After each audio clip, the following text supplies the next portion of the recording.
আমার কাছে একটা অসম্ভব কথা বলেছে রে। ওই লোকটা আমায় বিয়ে করতে চায়। কাল বিকেল থেকে তুই ধরাছোঁয়ার বাইরে হয়ে আছিস। আজ কলেজ এলি না, ইনফ্যাক্ট কারো তুই ফোন ধরছিস না। এটা কি একটু বাড়াবাড়ি না? জ্বর হয়েছে বলে আজ যেতে পারলুম না।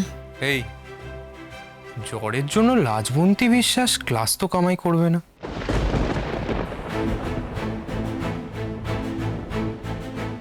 আমার কাছে একটু ঝেড়ে কাস তো, সত্যি সত্যি বল, তোর কি শরীর খারাপ নাকি মন? আমার কিছু হয়নি। শোন, এইসব কথা না তুই যাকে খুশি বল, আমাকে অন্তত বলতে আসিস না। আমি তোকে খুব ভালো করে চিনি, তোর বেশ গুরুগম্ভীর কিছু একটা হয়েছে। অনুভবটার সঙ্গে সিরিয়াস কিছু আলোচনা হয়েছে কাল?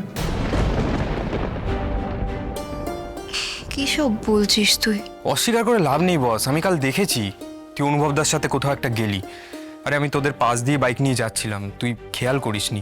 ছাড়ে সব, কি হয়েছে বলতো? অনুভবদা কি কিছু বলেছে তোকে?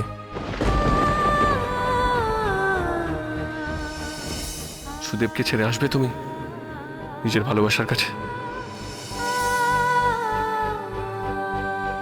আমার কাছে একটা অসম্ভব কথা বলেছে রে। যা বলেছে তা আমার পক্ষে করা সম্ভব নয়। আচ্ছা, কি সেটা? ওই লোকটা আমায় বিয়ে করতে চায়। আর এটা যে অসম্ভব সেটা আমি ওকে বোঝাতে পারছি না। অনুভবদা তো কোনো ভুল কথা বলেনি, একদম ঠিক কথা বলেছে, একদম সাচ্চা মানুষের মতো কথা বলেছে। তুই কি বলছিস বিশ্ব? তুই ওকে ভুলে গেলে আমি বিবাহিত? আমি জানি তুই বিবাহিত, কিন্তু এটাও আমি জানি অনুভবদার তুই, তোরা দুজন পরস্পরকে ভালোবাসিস। অনুভবদার ডিভোর্স হয়ে গেছে, আর তুইও একটা ভুল বিয়েতে আটকা পড়ে আছিস। আর তোর আর সুদেবদার মধ্যে কোনোদিনই সম্পর্ক সারা জীবন থাকতে পারে না, এটা আমি পরিষ্কার করে বলছি। সুদেবদা তোর যোগ্য না।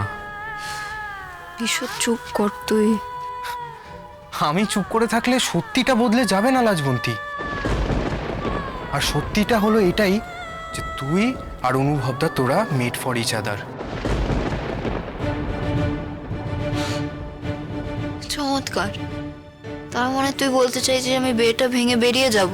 হ্যাঁ যাবি, ওই বিয়েটা কোনো বিয়েই নয়। যে সম্পর্ক তোকে পায়ে বেরি পড়িয়ে রাখতে চায় সেই সম্পর্কে তুই থাকবি কেন? বিশ্ব, তোর কি কোনো ধারণা আছে আসল জগৎটার সম্পর্কে? তোর কোনো ধারণা আছে ওই লোকটার বাড়ির লোকেদের কাছে আমার জায়গাটা কি? ওরা আমায় কোন চোখে দেখে? ওদের কাছে আমি শুধুমাত্র একজন আশ্রিতা যে ওদের বাড়িতে থাকতো। আমার বিপদের সময় তারা আমাকে তাদের বাড়িতে একটা থাকার জায়গা দিয়েছিল। আমি যদি ওই লোকটার কথা মেনে নিই তবে তার মানে কি দাঁড়াবে তুই বুঝতে পারছিস? ওরা তো ভাববে আমি আশ্রিতা হয়ে ঢুকে ওদের সংসারটা ভেঙে দিলুম। এইটা আমি করতে পারবো না। মানে আমার শ্বশুর ঘর, তাদের গ্রামের লোক, তারা কি কি বলবে আমাদের বিষয়ে তুই কল্পনা করতে পারছিস? তুই এতটা স্বার্থপর লাজবন্তী?